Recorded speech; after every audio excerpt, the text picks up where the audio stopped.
Fala galera, beleza? Meu nome é Vinícius. Esse será o primeiro vídeo do canal. O canal focará em assuntos sobre MMA, mais especificamente sobre o UFC. E então, como primeiro vídeo, será discutido sobre o UFC 317, que aconteceu no último dia 28 de junho, né, no sábado. E aqui eu vou comentar um pouco sobre as lutas, os resultados delas e o que esses resultados podem acarretar aí no futuro de cada atleta, né? E quais serão os desdobramentos aí no UFC e em cada categoria. No card principal, a primeira luta foi entre Peyton Talbot e Pedro Lima na categoria dos pesos galos. Foi uma luta muito boa, uma luta bem disputada, onde, na minha visão, o Pedro vence o primeiro round e o Peyton Talbot consegue equilibrar as ações no segundo e no terceiro round e vencer. Ali a gente viu dois lutadores de muita qualidade e acredito que o Peyton Talbot agora, talvez na próxima rodada, deva enfrentar um ranqueado. Ele é uma promessa aí da categoria. Acho que fez uma boa luta. Acredito que o UFC deva investir nele agora, talvez um ranqueado ali, ficar bem perto ali do top 15. Na luta seguinte, nós tivemos Renato Moicano contra Beneil Dariush, uma luta entre ranqueados, né? Entre dois dos principais lutadores do peso leve, onde o Renato começou muito bem a luta. No primeiro round conseguiu aplicar um knockdown no Beneil Dariush, venceu o primeiro round.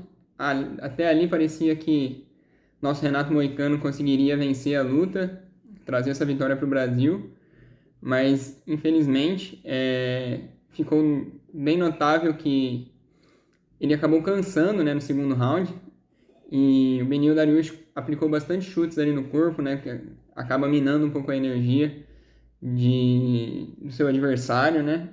Usou o seu wrestling, que é de alto nível, né, a gente sabe, quem acompanha o Beneil há mais tempo sabe da qualidade dele no grappling. Ele conseguiu colocar o Renato no chão e equilibrar as ações, venceu o segundo round. E novamente, né, por conta do cansaço, o Renato acabou novamente em más posições no terceiro round, com o grappling do Beneil, e acabou perdendo na decisão unânime. O grappling foi um problema sim para o Renato, a gente sabe que ele é muito bom, né, ele é faixa preta de jiu-jitsu, é muito bom em pé também, acho que o que pesou para ele mesmo foi o cansaço. E talvez um pouco essa questão da defesa de quedas, né?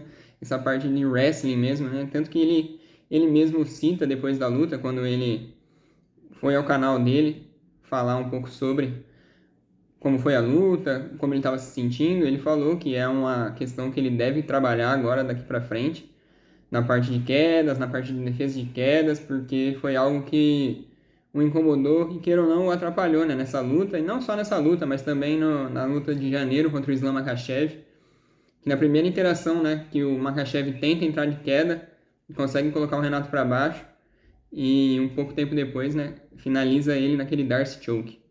Mas a gente sabe, né, o Renato é um bom lutador, assim como o Beneil Dariush, e agora temos que esperar para ver o que o UFC deve reservar para cada um. Acredito que tanto o Renato quanto o Beneil ainda devem, infelizmente, servir de escada para jovens lutadores que virão ali no ranking, né? Talvez para o Renato um Inácio Barramontes, né? Que acabou de perder para o Rafael Fiziev no UFC Fight Night no Azerbaijão.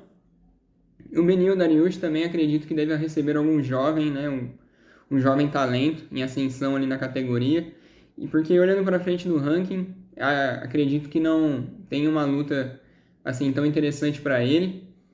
Acho que talvez no máximo um Dan Hooker voltando de lesão, né, que fez a cirurgia na mão recentemente.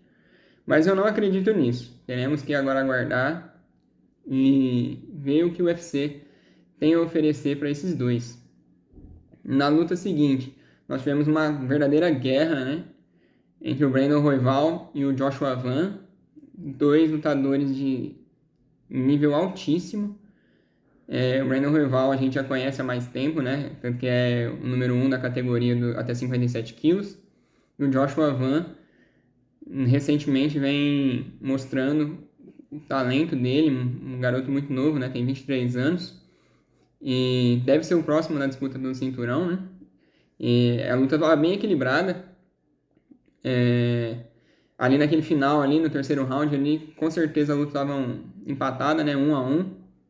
E aquele knockdown que o Joshua Van consegue aplicar no Brandon Royval no final, com certeza fez muita diferença ali no resultado, né? Terminar forte, terminar com imposição sobre o seu adversário, acho que faz toda a diferença. E com certeza isso influenciou ali no resultado da luta. E dá pra ver, né, que ele tem um futuro muito promissor, ele é um bom lutador e deve ser o próximo na disputa de cinturão. E na luta seguinte, né, aproveitando, né, para falar da categoria até 57 quilos, da categoria dos moscas, nós tivemos o nosso campeão, Alexandre Pantoja, defendendo o cinturão contra o neozelandês Kai Kara-France. É a segunda vez que eles se encontram, né? Há 9 anos atrás eles se enfrentaram no TUF, onde o Pantoja ganhou numa decisão unânime. E agora novamente, né? O Pantoja desde o início, desde o primeiro round, começou muito forte, né? Mostrando um alto nível de striking, mostrando seu alto nível de grappling também, não tendo nenhuma dificuldade para colocar o Kai Kara-France para baixo. E o Kai Kara-France é um ótimo defensor de quedas, ele tem uma ótima defesa de quedas, consegue, né, se você olhar em outras lutas, ele consegue parar essas quedas contra os outros adversários. Isso só enaltece, né, o nível e a qualidade do nosso campeão, o Alexandre Pantoja, né, que antes da luta falou que botaria o Kai Kara-France para baixo e conseguiu fazer isso várias vezes na luta. E na luta, né, o Pantoja, desde o primeiro minuto já de luta, foi para cima do Kai Kara-France, abafando mesmo, não dando espaço, né, porque a gente sabe que o Kai Kara-France tem uma mão muito pesada para a categoria e tem vários nocautes, né? Acho que o nocaute mais bonito, na minha opinião, que o Kai Kara-France tem foi contra o Cody Garbrandt. Ele é muito forte, tem uma mão muito poderosa e a gente sabe, né, que se você der espaço para ele, ele pode machucar, ele pode nocautear você a qualquer momento. Então o Pantoja, ao meu ver, fez uma estratégia corretíssima, né? Foi abafando com seu striking, né? O Pantoja tem um bom Muay Thai, abafou, conseguiu colocar para baixo várias vezes, como eu disse, nesse abafa, né? Diminuindo os espaços, não deixando o Kai Kara-France nem pensar, nem respirar, e conseguiu impor seu jogo. E no terceiro round, com muita qualidade, ele conseguiu um mata-leão no Kai Kara-France. O Kai Kara-France resistiu muitas vezes ali, tentou defender a posição. Várias vezes ficou puxando ali a mão do Pantoja ali, quando ele estava perto de finalizar, mas não deu, né? Ali mostra a qualidade do Pantoja e a diferença, né, de níveis que existem aí nessa categoria, né, com o campeão, né? O Pantoja chega à quarta defesa de título dele na categoria. Para mim, apenas atrás de Demetrius Johnson na categoria. Ele é muito talentoso e acho que ele representa muito nós aqui do Brasil. Cara humilde, cara batalhador, guerreiro, e faz por merecer, né? Faz por merecer tudo isso que ele construiu, toda essa jornada. É para aplaudir de pé mesmo e ficar muito feliz por ele, né? Porque é um cara muito humilde, um cara muito respeitoso, um cara muito dedicado e é o único campeão brasileiro que nós temos agora. Então temos que aplaudir de pé ele mesmo. Como eu disse, né, na análise sobre a luta passada, o Pantoja deve encarar o Joshua Van na próxima rodada. Eles até se encararam, né, após a defesa de cinturão do Pantoja e já meio que selou, né, o destino dos dois. Eu acredito que ainda nesse ano essa luta deve acontecer, talvez lá por meados de outubro, novembro, talvez dezembro, mas acredito que não deve chegar até o ano que vem, né, caso não tenha nenhuma lesão com nenhum dos dois. Acho que essa luta ainda deve sair nesse ano, aí cabe ao UFC, cabe aos lutadores, né, analisar a melhor data e qual será o pay-per-view que eles irão lutar. Na luta principal, nós tivemos Ilia Topuria contra Charles Oliveira, nosso Charles do Bronx. Foi uma luta, né, um pouco triste para nós brasileiros, né? Eu mesmo, né, estava torcendo para o Charles, mas não posso dizer que fiquei surpreso com o resultado, né? Porque quem acompanha o Topuria há mais tempo sabe da qualidade dele, sabe que ele é um ótimo lutador, um lutador muito completo, tanto na parte de grappling quanto na parte de striking, né? Para mim, hoje ele tem o melhor boxe do UFC e se provou ser um cara de outro nível, né? Um cara que vem aí, talvez para uma conversa aí no futuro, de ser um dos maiores lutadores que a gente já viu no esporte. Na luta, o que eu acho que tem de diferente aí nessa luta em relação a lutas anteriores do Topuria, principalmente na luta contra o Volkanovski e contra o Max Holloway, o Topuria começou mais cauteloso, né, nos primeiros rounds ali para achar a distância dele, achar a melhor maneira de conectar as mãos. E nessa luta não, nessa luta foi diferente. Mas por quê? Porque o Charles é um cara que anda para frente, a gente sabe, né? Sempre foi assim. Em várias lutas, né, do Charles, a gente vê ele sempre caminhando para frente, né? Foi assim contra o Dustin Poirier, foi assim contra o Michael Chandler, foi assim contra o Justin Gaethje.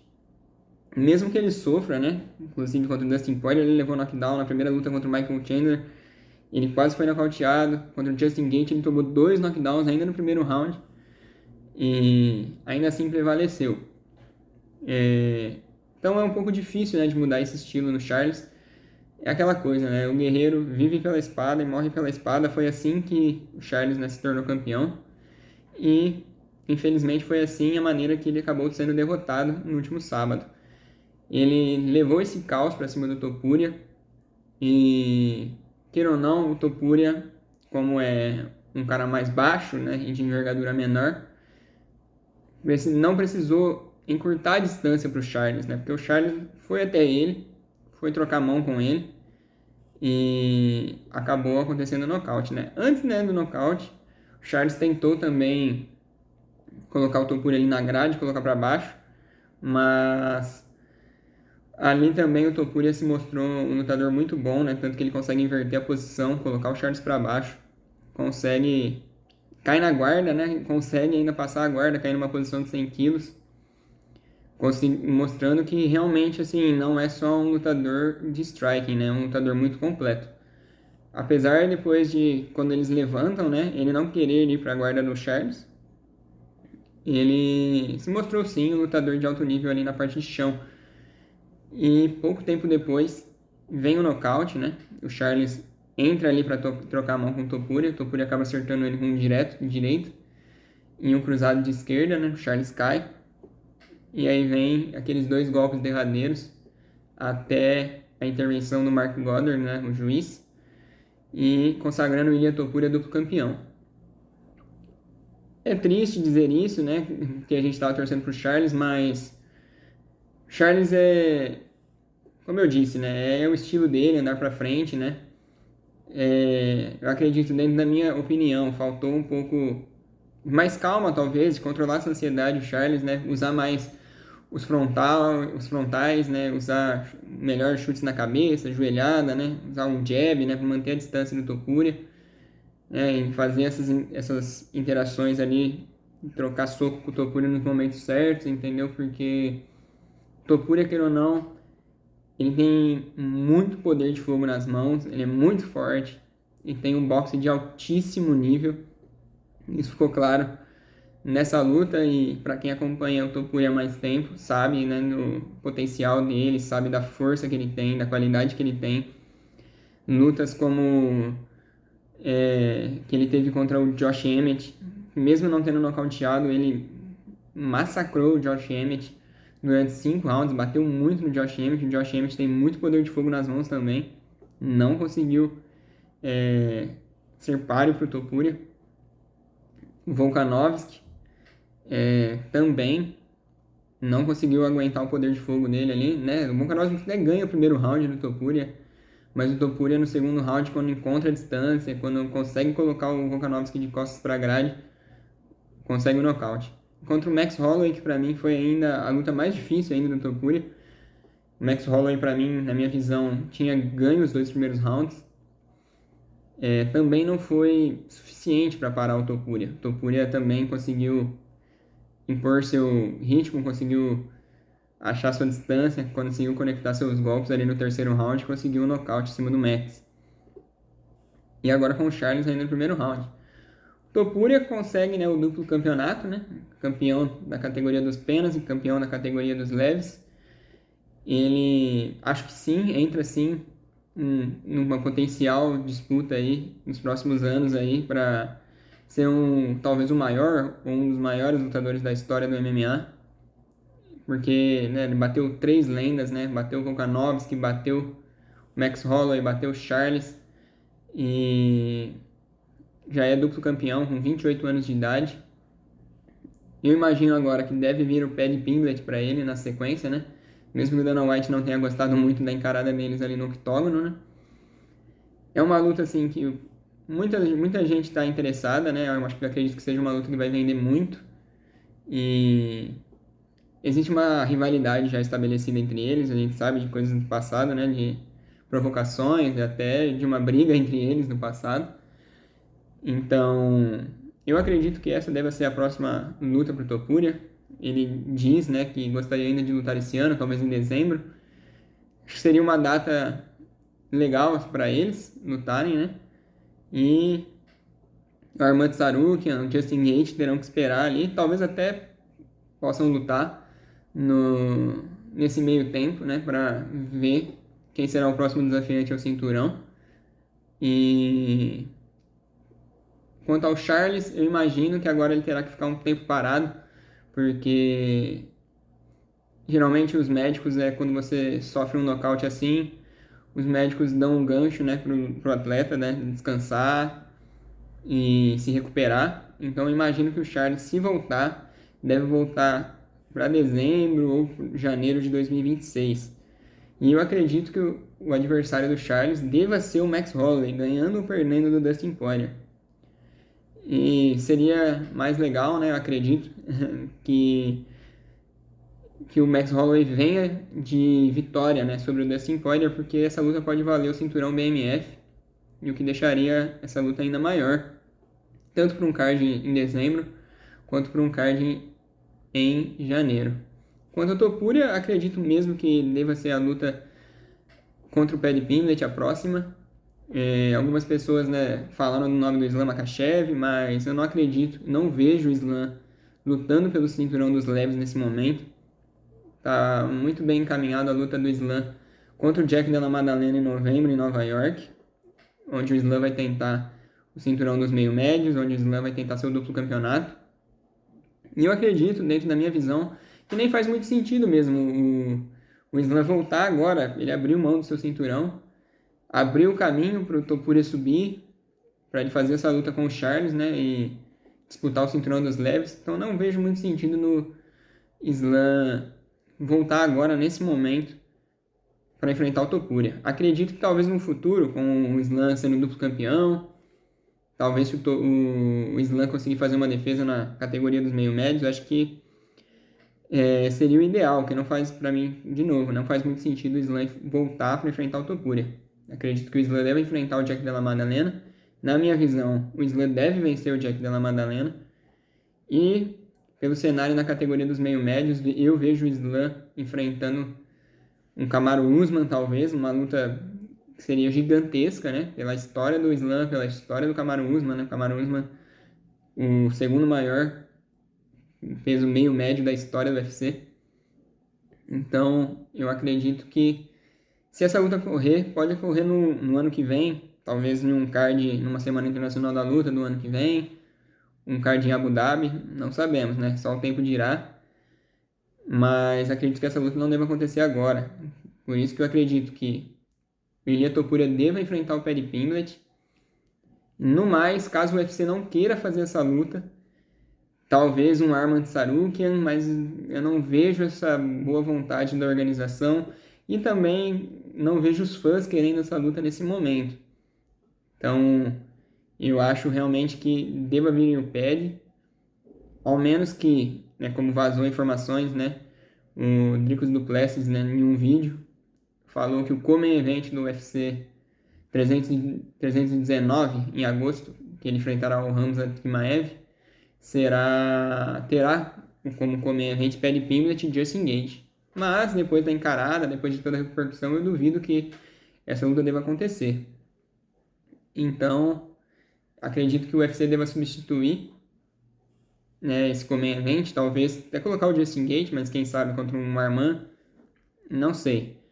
Agora, nos resta esperar e ver o que o Dana White, né, tem a trazer pra gente. Acredito que tem muitas lutas legais aí pra gente ver no futuro próximo. Próximo numerado será Max Holloway contra Dustin Poirier, pelo cinturão BMF. Também será um grande evento.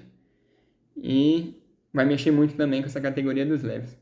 Então, se vocês puderem curtir o vídeo, deixar um comentário e me dizerem o que acharam, eu ficaria muito grato. Se puderem se inscrever no canal, me deixaria muito feliz. É um começo de caminhada para mim aqui. E eu conto com a ajuda de vocês, conto com a presença de vocês por aqui. Espero que gostem e que vejam aqui um espaço para vocês verem análise, ouvirem análises, né? Verem minha opinião sobre os lutadores, sobre as lutas, sobre o UFC. Fechado? Tamo junto, um abraço.